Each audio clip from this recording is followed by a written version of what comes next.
Okay, let's unpack this. Have you ever stared at your crypto wallet, seen some free tokens land from an airdrop, or earned a little yield in DeFi and just thought, sweet, free money? Uh-huh. Happens all the time. Well, here's where it gets really interesting. That free money, and even seemingly simple things like, moving tokens between wallets or paying a gas fee, Yeah. they can have significant tax implications. And the IRS, they're becoming very aware of this stuff. Are you absolutely sure you're reporting everything correctly? That's the core challenge, isn't it? I mean, the world of digital assets moves incredibly fast, brings all these exciting new financial activities. Right. But these innovations often outpace clear regulatory guidance, particularly, when it comes to U.S. taxes. For sure. Beyond just buying and selling, activities like decentralized finance, staking, NFTs, even cross-chain interactions, they introduce layers of complexity most people just aren't prepared for. Absolutely. And that's exactly what we're diving into today. We've gathered the latest IRS guidance, important revenue rulings, insights from tax pros who specialize in this. The expert, yeah. To help us navigate the maze. Our mission in this deep dive is to take the source material you've shared and really unpack the tax treatment of these trickier crypto activities. Staking rewards, airdrops, hard forks, lending, liquidity pools, yield farming, wrapping, bridging, even those pesky gas fees. Don't forget gas fees. We want to give you a clearer picture of your obligations. And to understand any of this, really, we have to start with the fundamental principle the IRS established years ago and keeps reinforcing. Digital assets are treated as property. Property, okay. For U.S. federal income tax purposes, this isn't an option, not a suggestion. It's the bedrock. Property, not currency, not some special investment vehicle with unique rules, but property. Right. Like owning stock or land. Exactly. Or even a collectible, in some cases we'll get to. And this classification, it's key because it means the well-established general tax principles for property transactions, they apply to your crypto. Okay. This was first laid out way back in IRS. Notice 2014-21 reaffirmed, built upon in Reverend Rule 2019-24, and clarified more recently in things like Notice 2023-34. The message from the IRS has been pretty consistent. Treat your digital assets as property. So if crypto is property, that means most things you do fall into one of two main tax buckets. That's the basic framework. Ordinary income or capital gains and losses. Income or gains losses. Yeah. Pretty much every interaction you have with digital assets, receiving them, getting rid of them, it typically results in either recognizing ordinary income or realizing a capital gain or loss. Getting that distinction right is absolutely fundamental. Okay, let's start with ordinary income then. What specifically counts as ordinary income in crypto, based on the sources? Generally, ordinary income in the digital asset world comes from receiving new units of cryptocurrency or other digital assets, especially when you get them as like a reward or a payment or a distribution. So it's like earning new value directly. Exactly. Yeah. Rather than just selling something you already owned. So receiving crypto as payment for goods or services, like if a freelancer gets paid in Bitcoin. Precisely.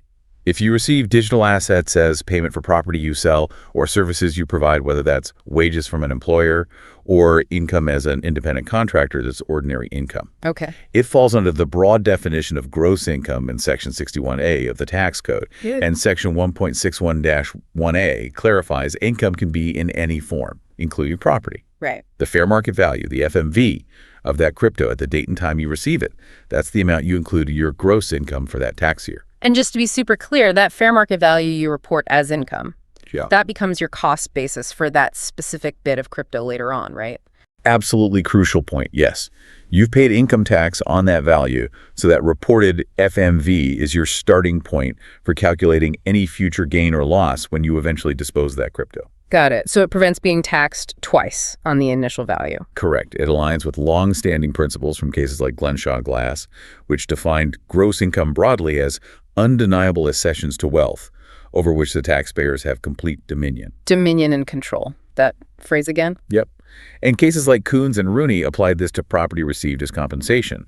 Section 1.451-1A also says for cash method taxpayers, income is reportable when you get that dominion and control.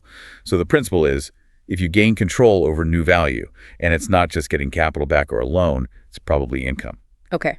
So beyond direct payment, what are the other common ways people get ordinary income in crypto that might be less obvious? Based on recent guidance and analysis, this definitely includes activities that generate new tokens or rewards. Like staking. Staking rewards, yes. especially validation rewards and proof of stake. Those are considered ordinary income. Revenue rule 2023-14 confirmed that directly. Oh, okay. What else? Airdrops, those unsolicited token distributions, also taxed as ordinary income. Even if you didn't ask for them? Even then. Rewards earned from DeFi, like lending your crypto out or contributing to liquidity pools, yield farming, generally ordinary income too, and receiving new digital assets that are created from a hard fork. That can also be treated as receiving income.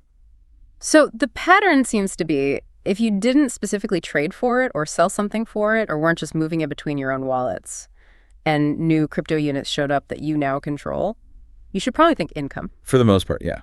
You're getting a new asset that wasn't yours before, adding to your wealth. The value you report as income is the fair market value, the FMV, of that crypto at the date and time you gain dominion and control over it. That timing piece sounds critical. It's absolutely essential, especially for things like staking, where there might be lockup periods we need to talk about. Okay, that covers the income bucket pretty well. Now, the other big category, capital gains and losses. What triggers those? Capital gains or losses result from the disposal of your digital asset property. Disposal is the key term the IRS uses. And disposal is broader than just selling for cash. Oh yeah, much broader.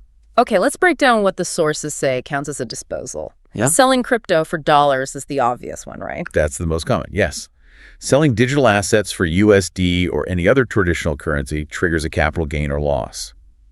But critically, exchanging or trading one digital asset for another, those crypto-to-crypto swaps, also treated as a disposal.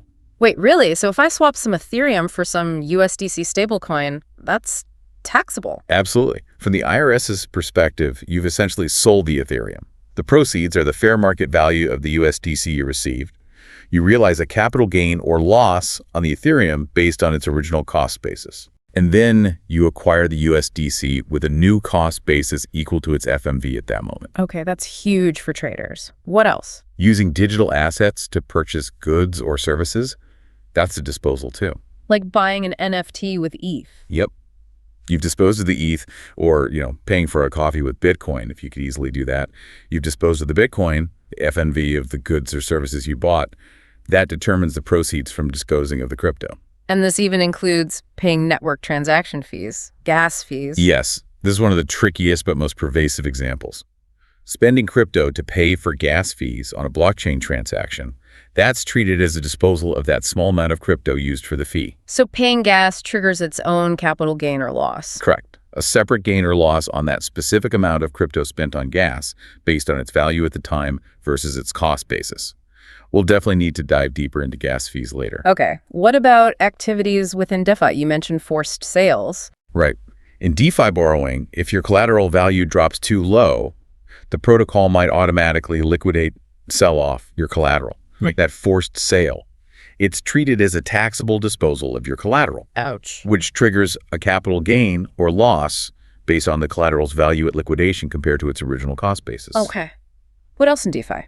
Also, disposing of a liquidity pool token, LPT, that receipt token you sometimes get when you withdraw your assets from a pool, that can be treated as a taxable disposal of the LPT. And of course, if you received crypto as income, say from staking or an airdrop, and later you decide to sell that specific crypto, that sale is a separate capital gain or loss event. Okay, so it's a two-step tax process for crypto you earn. Exactly. Income tax when you get it based on its value then. Right. And then capital gains tax if you sell it later, but only on the change in value after you received it. Precisely. That's the not taxed twice idea for things like airdrops or staking rewards. You're not taxed on the initial value again, just on the subsequent gain or loss from the point it became yours and you reported it as income. How exactly are these capital gains and losses calculated? The basic math. The calculation is the difference between the fair market value of what you receive at the time of disposal, so the proceeds from the sale, swap, or use, and your cost basis in the specific digital asset you got rid of. And the cost basis is usually what you paid for it? Generally, yes. Yeah. What you paid, including any fees directly related to acquiring it, or if you received it as income or a gift, the basis is usually the FMV when you received it. And the holding period is absolutely critical for the tax rate, right? Yes. This is key if you want to legally minimize your tax burden. Yeah. If you held the asset for 1 year or less before disposal. Short term. Right. Short-term capital gain, taxed at your ordinary income tax rate, That can be pretty high, up to 37% depending on your bracket. But if you held the asset for more than 1 year, long-term capital gain, taxed at potentially much lower rates, 0%, 15%, or 20%, depending on your overall taxable income level. For higher earners, that's a huge potential difference, 37% versus 20%. That makes tracking holding periods super important for planning. Yeah. And losses. Losses can actually help, right? Capital losses are definitely beneficial tax-wise. They can offset any capital gains you have, potentially wiping out the tax liability on those gains. Okay. And if your capital losses are more than your capital gains, you can deduct up to $3,000 of those excess losses against your ordinary income each year. $3,000 against regular income. Yep. And any losses beyond that $3,000. You can carry those forward indefinitely to offset gains in income in future years. This is the whole basis of tax loss harvesting. Okay, with that foundation, property, income, capital gains, holding periods, let's dig into the specifics, those tricky transactions. First up, staking rewards. Right, staking. Central to proof-of-stake blockchains. You lock up your crypto, help the network validate transactions, and you get rewards, usually more of the same crypto. And Reverend Roll. 2023-14 really settled the debate on whether these rewards are taxed when you get them or only when you sell them, didn't it? It did. The ruling confirmed. For cash method taxpayers, which is most individual investors, staking rewards are included in gross income. Okay, income, but when? The key is the timing. It's taxable when you gain dominion and control over the rewards. Dominion and control. What does that actually mean in practice? Like when it hits my wallet?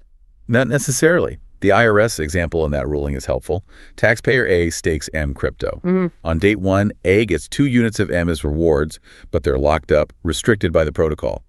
A can't sell them, can't move them. Okay, so they're visible but unusable. Right. The restriction ends on date 2.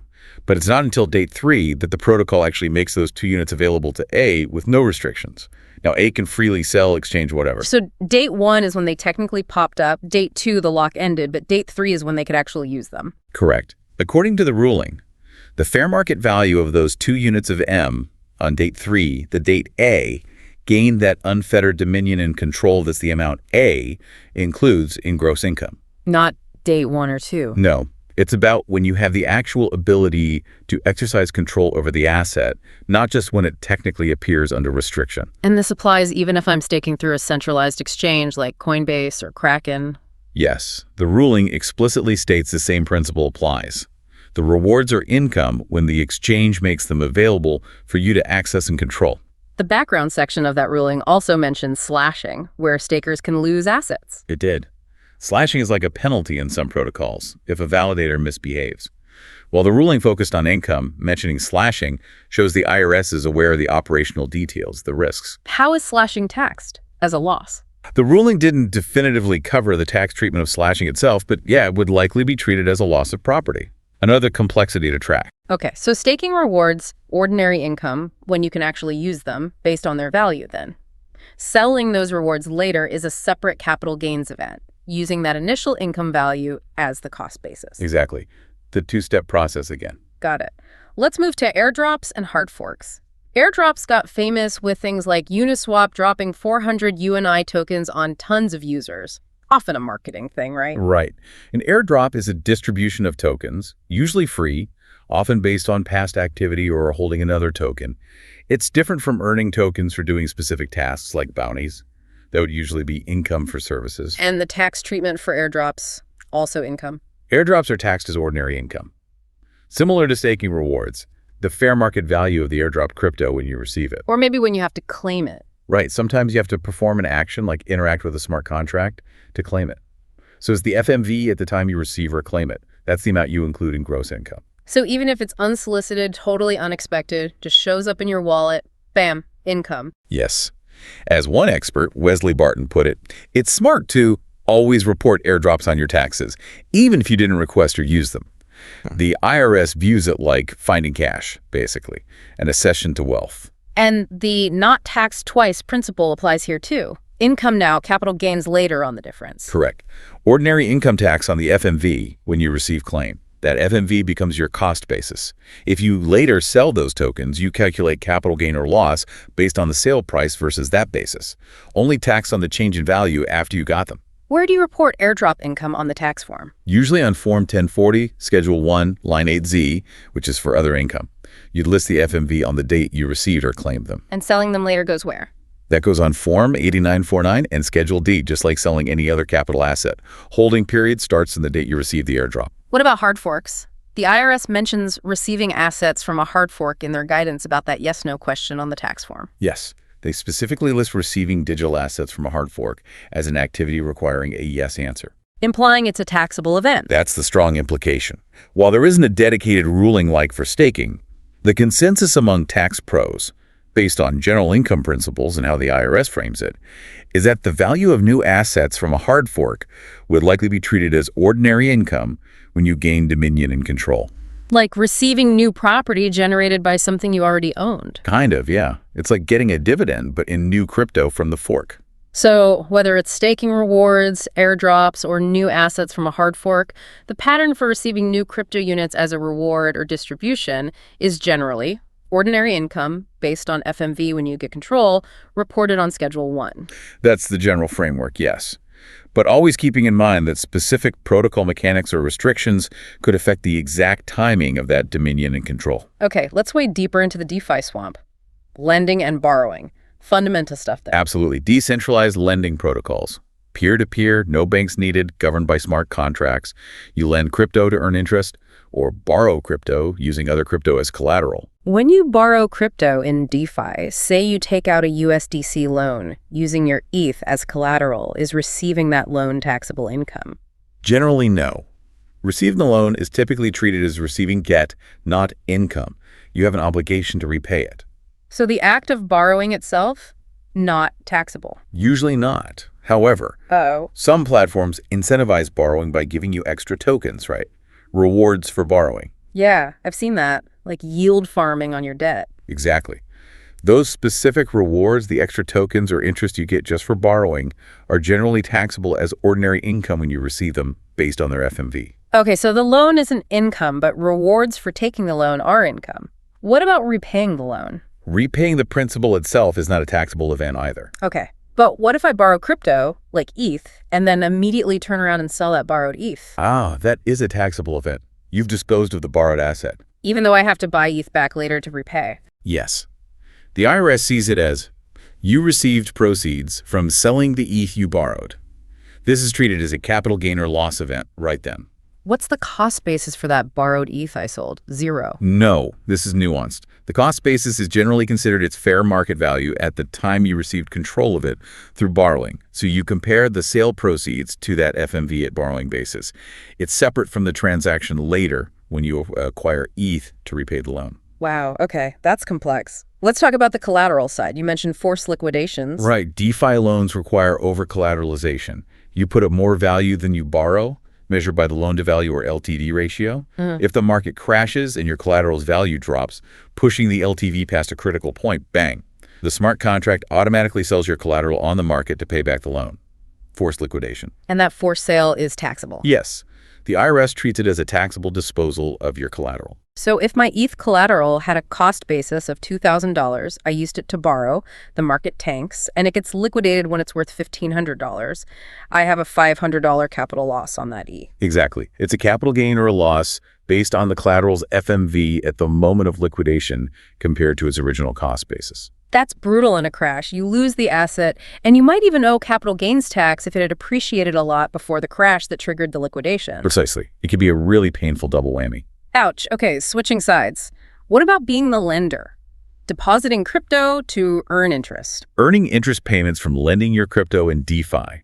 That's taxable as ordinary income when you receive those interest payments based on their FMV at that time. Pretty straightforward, like traditional interest, just paid in crypto. Now, some protocols give you a special token back when you deposit, right? Like an LP token for a liquidity pool, or maybe a token representing your lend assets. Does getting that token trigger tax? This is one of the really gray areas. Lack of specific IRS guidance here. It was highlighted as a maybe taxable event in some source tables. The big question is whether depositing your assets in exchange for, say, an LP token is considered a taxable event right then at deposit. Why the debate? Isn't it just like putting money in a bank? Well, the conservative view, which is probably safer given the IRS's stance on crypto-to-crypto trades, treats it as a taxable exchange. In exchange. Yeah, you're disposing of your original assets, like ETH and USDC going into a pool, in exchange for a new, different asset, the LP token. Under this view, you'd calculate capital gain or loss based on the difference between your cost basis in the ETHUSDC and the FMV of the LP token you received at deposit. And then when you withdraw. That would be another taxable event, disposing of the LP token in exchange for the underlying assets back. Gain or loss on the LP token itself. So potentially 2 taxable events just for providing liquidity and then taking it back? Potentially, yes, under that conservative interpretation. What's the alternative view? The alternative argues that depositing into a pool for an LPT isn't really a disposal. It's more like a non-taxable transfer, maybe like putting assets into a trust or partnership where you still retain proportional ownership.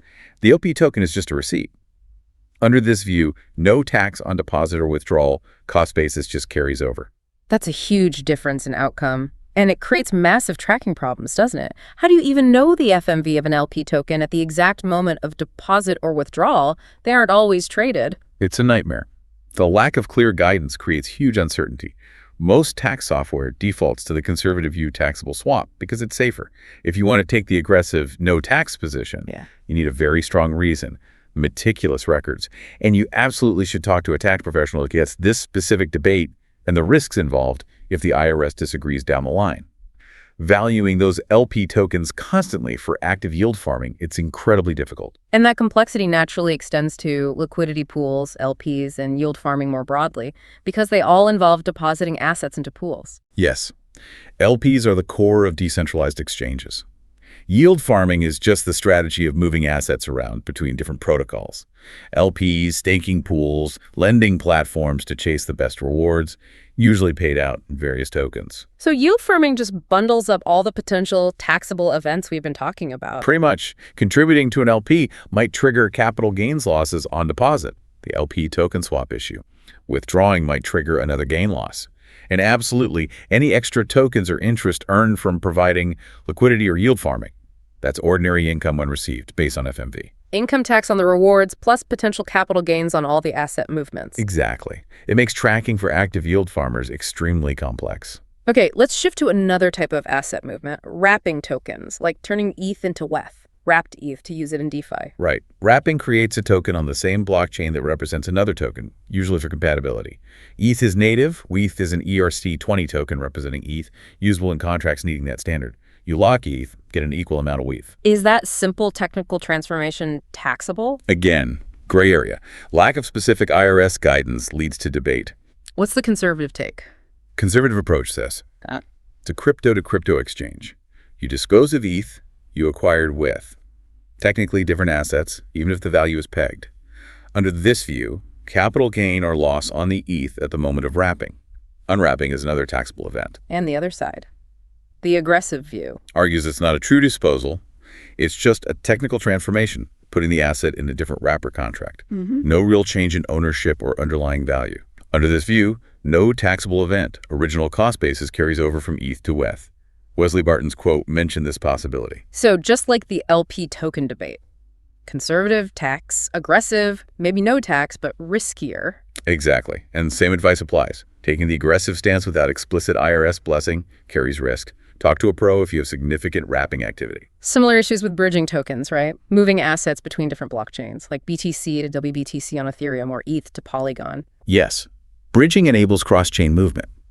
You lock an asset on chain A, get a representative token on chain B. Taxable. Conservative interpretation, again, leans towards yes. You're disposing of your asset on the source chain, like BTC, and acquiring a new, different asset, WBTC, on the destination chain. Triggers capital gain or loss on the original asset based on its FMV when bridged. Even though you intend to bridge back later, maybe. Even then. The argument against tax is that you haven't really disposed of the underlying asset, just changed its location or form, like moving money between banks. But the IRS defaults to crypto trades being taxable disposals. Exactly. So the conservative taxable trade view for bridging is generally considered safer until specific guidance says otherwise. Different bridges work differently, adding more complexity, but the core uncertainty is the same as wrapping. Get advice if you do a lot of bridging. Okay. Now, for the one that hits almost everyone actively using crypto.gas fees, those network transaction fees like paying ETH on Ethereum. Gas fees. Payment for the computation needed to process your transaction on the blockchain, paid in the chain's native crypto. And this is where things get surprisingly complicated, tax-wise. It absolutely is. The IRS treats spending crypto on gas fees as a disposal of that crypto. A disposal of the tiny bit of ETH used for gas. Yep, which triggers a capital gain or loss on that specific amount of crypto used for the fee, based on its fair market value at the exact time of the transaction versus its original cost basis. Seriously, so if I bought ETH way back at $100 and today I spend $10 worth of ETH on gas when ETH is at $2,000, I have a capital gain on that $10 worth of ETH. Exactly. You dispose of $10 worth of ETH that had a very low cost basis if using FIFO, maybe 11 to 50 cents like in the earlier example. So your gain on just pinching the gas would be $9.50 in that case. And this applies to every transaction that uses gas. Sending to my own wallet, interacting with DeFi, minting an NFT. Any gas paid is a disposal of that crypto, triggering a potential capital gain or loss every single time. That is an incredible tracking burden. Every click on the blockchain potentially has 2 tax implications. It often does, because it gets even more complicated. Those gas fees also affect the tax math for the main transaction you were doing. How so? If you are purchasing an asset, say buying $1,000 of USDC with ETH, and you pay $6 in ETH gas, that $6 gas fee is generally added to the cost basis of the USDC you acquired. So your basis in the USDC is $1,000 plus $6 equals $1,006. Okay, basis goes up. But separately, you also have to calculate the capital gain or loss on the $6 worth of ETH you spent on gas, comparing its $6 FMV to its original cost basis. Wow. So buying involves 1, calculate gain loss on gas spent, 2, add gas cost to the basis of the new asset. Correct. Now, flip side, if you are selling an asset, say you sell USDC for $1,050 and pay $11 in ETH gas. Okay. That $11 gas fee is generally subtracted from the proceeds of the sale when calculating your gain or loss on the USDC. So your net proceeds are $1,150 to $1,039. You compare that $1,039 to your USDC cost basis. Proceeds go down. But separately, you also have to calculate the capital gain or loss on the $11 worth of ETH spent on gas, comparing its $11 FMV to its original basis. My head is officially spinning a little. Gas fees are their own taxable disposal, and they adjust the basis or proceeds of the main transaction. Meticulous per-transaction tracking of the cost basis of the crypto used for gas is essential. It is. Absolutely crucial. And since gas fees can fluctuate wildly, getting this right can significantly impact your overall gains and losses. This is where crypto tax software becomes almost indispensable, though even it can struggle without perfect data. Okay, deep breath. Let's shift gears slightly to NFTs, non-fungible tokens. They exploded and bring their own tax wrinkles. NFTs, unique digital assets on the blockchain. Like other digital assets, the IRS generally treats them as property. But there was a big development about NFTs possibly being taxed as collectibles with a higher tax rate. Yes, that was significant. Guidance from March 2023.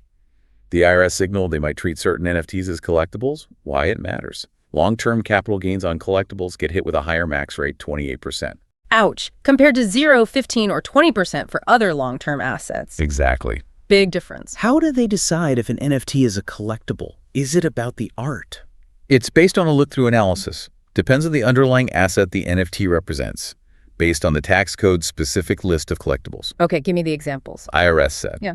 An NFT representing ownership of a physical gem, likely a collectible because gems are on the list, but an NFT representing virtual land in a metaverse. Not a collectible because metaverse land isn't on that specific list.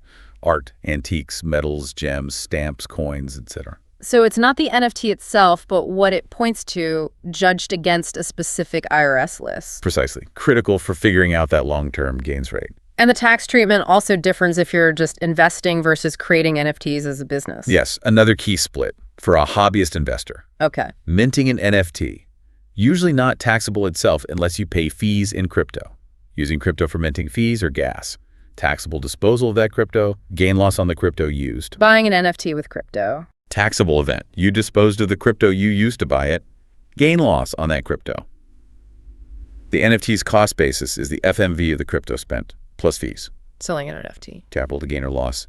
Sale price minus cost basis.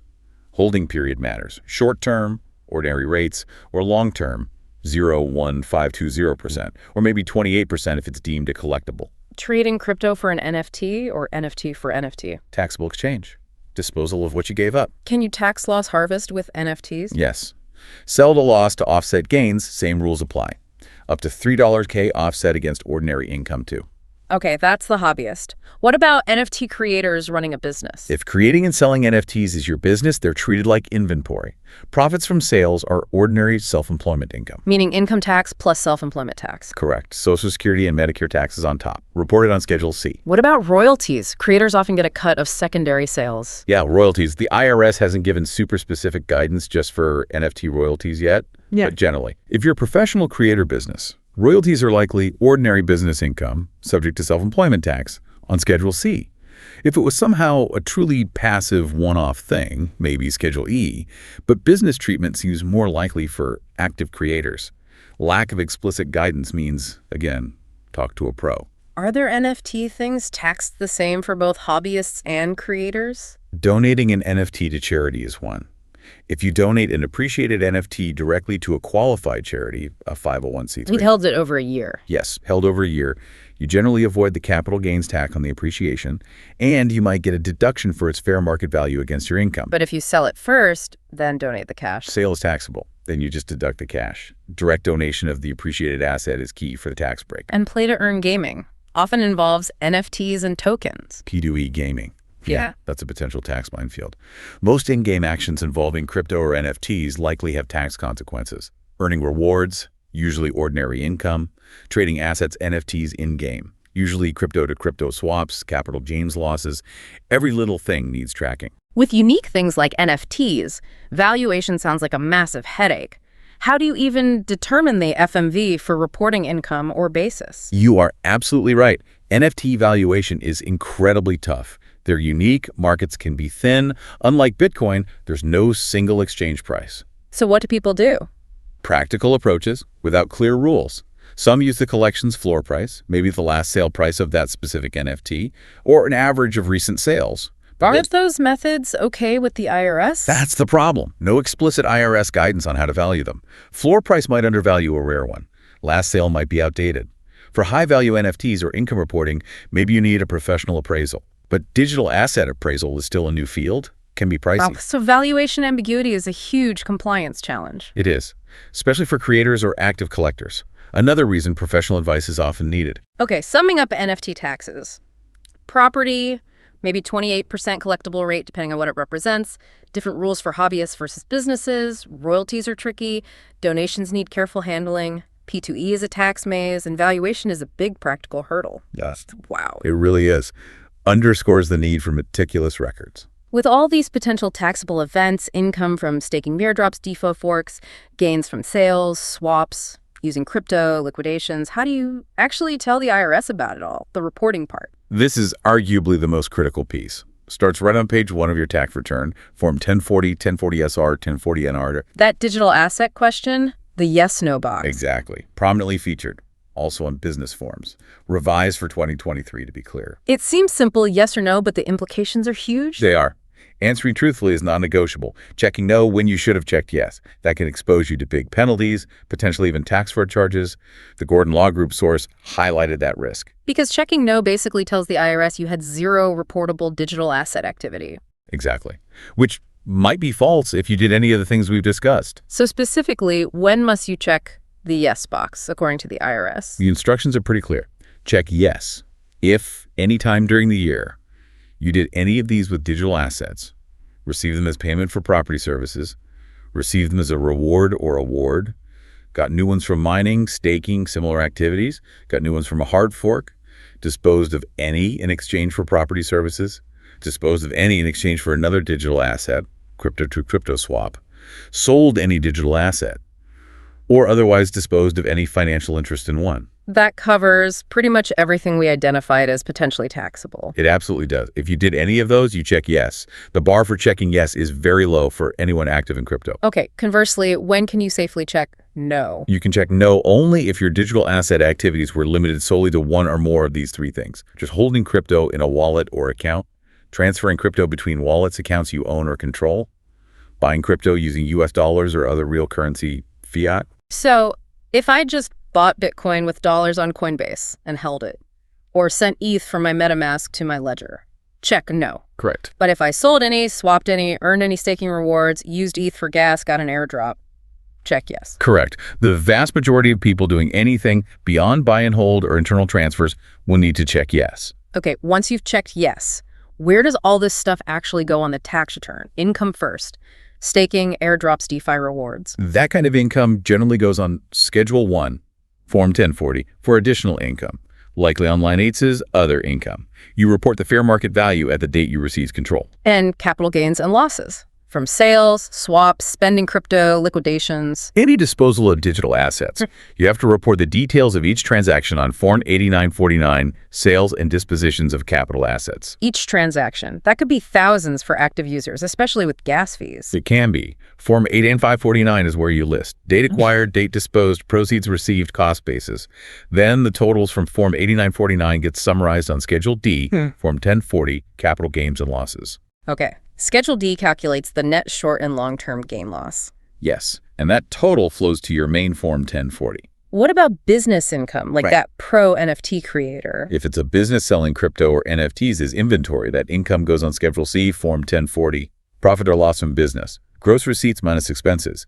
Net profit subject to income tax and self-employment tax. Then gifting crypto, if it's a big gift. Might need to file Form 709, the gift tax return, depending on the value compared to the annual exclusion amount. All this reporting, it's about to get even more intense with new regulations, right? Form 1099 DA. Absolutely. Huge change coming.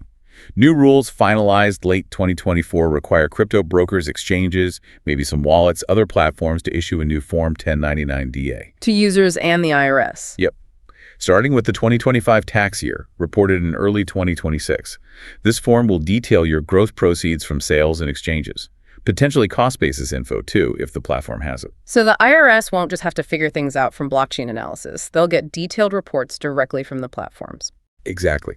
The idea that crypto transactions are invisible to the IRS, that's completely over. Compliance isn't just legally required, it's becoming practically unavoidable if you use regulated platforms. Which leads perfectly to the next point. The IRS knows.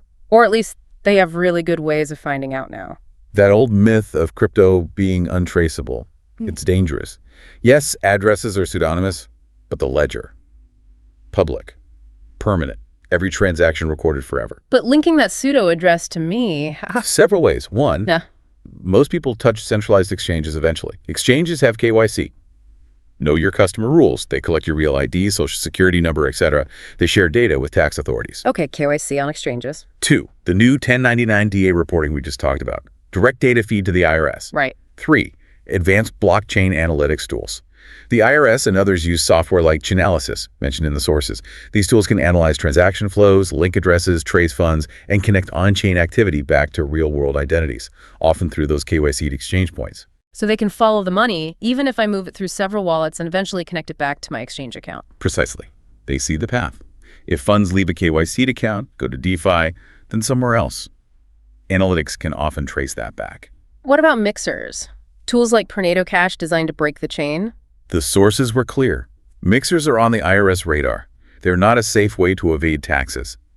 Using them to hide taxable stuff is a huge red flag for tax evasion. Can lead to serious legal trouble, way beyond just tax penalties. Assume the IRS can trace transactions or find patterns that trigger audits. Then the cost of getting it wrong, failing to report, underreporting, it's steep. It is. Penalties can be severe. First, the accuracy-related penalty, 20% of the tax you underpaid. 20%. For what? For negligence, carelessness, reckless or intentional disregard of the rules. Even just not keeping proper records could be seen as negligence. And there's a specific penalty for substantial understatement. Yes, same. 20% penalty applies if you understate your tax by more than 10% of what you owed, or $5,000, whichever is greater. Plus interest on top of the tax and penalties. Correct. Interest starts accruing from the original due date, usually April 15th. It adds up. And the biggest risk, answering no to that digital asset question when you should have said yes. As the Gordon Law Group source warned, if you should have checked yes and didn't, especially with significant unreported amounts, the IRS could see that as intentional misrepresentation. That opens the door to potential tax fraud charges. Which means? Much steeper financial penalties, up to 75% of the underpayment and potential criminal prosecution. Prison time isn't off the table for serious tax fraud. Compliance is the only safe route. Okay, compliance is essential, penalties are scary, IRS is watching. But are there legal ways? white hat strategies to minimize the crypto tax bill within the rules? Absolutely. Tax evasion is illegal, but tax planning is smart and legal. Several strategies were mentioned. The simplest, maybe most impactful, holding for over a year. Yes. Straightforward and effective. Hold assets more than 12 months before selling. You qualify for those lower long-term capital gains rates, 0.1520%, unless it's a collectible at 28%. Big savings compared to short-term rates. Tax loss harvesting, selling losers to offset winners. Powerful strategy. Sell assets that have dropped in value to realize a capital loss. Use those losses to offset capital gains. If losses exceed gains, use up to $3,000 loss against ordinary income. Carry forward the rest. Reduces taxable income significantly. Need good records for cost basis, though. Definitely. And while wash sale rules don't technically apply to crypto yet, many pros advise caution, maybe wait 31 days before buying back the exact same asset you sold at a loss, just in case. Okay. Using loans instead of selling. If you need cash. If you need liquidity, borrowing against your crypto, fiat, or stablecoins is typically not a taxable event when you get the loan. Selling crypto to get cash is taxable immediately, so borrowing lets you access funds without realizing gains. But carries liquidation risk if the market drops. Huge risk. Need to manage that LTV ratio carefully. What about using liquid staking tokens, LSTs? Is that a strategy? This is more advanced, nuanced, and relies on interpretation in a gray area. The idea, instead of getting taxable staking income periodically, you get an LST that represents your stake position plus rewards. The LST appreciates relative to the underlying asset. So you defer tax until you sell the LST and maybe get capital gains treatment. That's the argument. Earning through appreciation, not direct income. However, the tax treatment of LSTs is debated.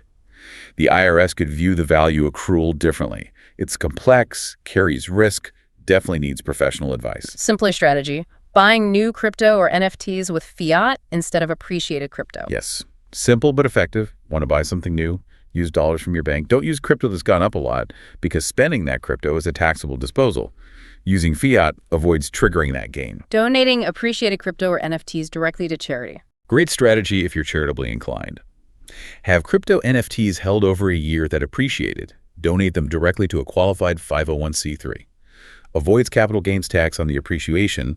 Potentially get a full fair market value deduction, up to limits. Selling first, then donating cash. Taxable sale. Direct donation is key. And finally, just timing your sales wisely. Consider selling assets with big gains in years. Your overall income is lower. You might fall into a lower capital gains bracket, maybe 0% or 15% instead of 20%, could make a difference. These strategies sound useful, but navigating them, especially with all the ambiguity in DeFi, wrapping, bridging, NFTs, it feels like a lot. It is. Even with guides and software, the rules are complex, evolving, lots of gray areas, specific protocol mechanics, timing of control, valuation issues. It's tough even for experienced people. So when is it really time to stop DIYing and call a professional? Honestly, if you've done anything beyond simple fiat buys and sells or have significant volume or value, strongly consider consulting a qualified tax pro, a tax attorney or CPA who specializes in crypto. They need crypto expertise specifically. Absolutely. They can help interpret rules for your situation, advise on strategies, navigate gray areas, ensure accurate reporting, and help if you get audited. Tax software helps with the math, but doesn't replace that expert judgment. Exactly. Software is invaluable for tracking, calculating, reporting. Automates the grunt work. But it relies on your inputs. Often defaults to conservative views in gray areas. It can't give personalized advice, assess risk tolerance, or do strategic planning like a human expert can. For anything complex, high stakes, or aggressive, pro guidance is essential. This has been incredibly detailed, maybe a bit intimidating, honestly, given the complexity and the penalty. It is complex, and the stakes are high. Yeah. But the biggest takeaway, understand the core principle. Crypto is property. Yeah. Know the difference between ordinary income and capital gains losses. Yeah. That's your starting point. And then realize almost everything you do on-chain could have tax implications. Yes. And the responsibility for tracking it all, calculating it, reporting it, that falls squarely on you, the taxpayer. Especially now, with the IRS getting better data. Meticulous record-keeping is just non-negotiable. Paramount. The crypto space innovates like crazy. Tax rules lag behind, creating complexity. But your obligation to comply, that doesn't change. It really makes you think, what new DeFi thing or token mechanic will pop up next year, and how will you figure out how to report it? Or maybe the flip side is, Will the IRS ever give us truly simple, clear rules for all this? That's the big question, isn't it? It really is. For now, Yeah. stay informed, keep diligent records, and please don't hesitate to get expert help when you're unsure. Being proactive is way better than dealing with problems later. A huge thanks for walking us through these very tricky U.S. crypto tax situations. So much detail, but absolutely crucial information for anyone in this space. My pleasure. It's a challenging area, but one everyone involved needs to grapple with. Stay informed, stay proactive, and we'll see you on the next deep dive.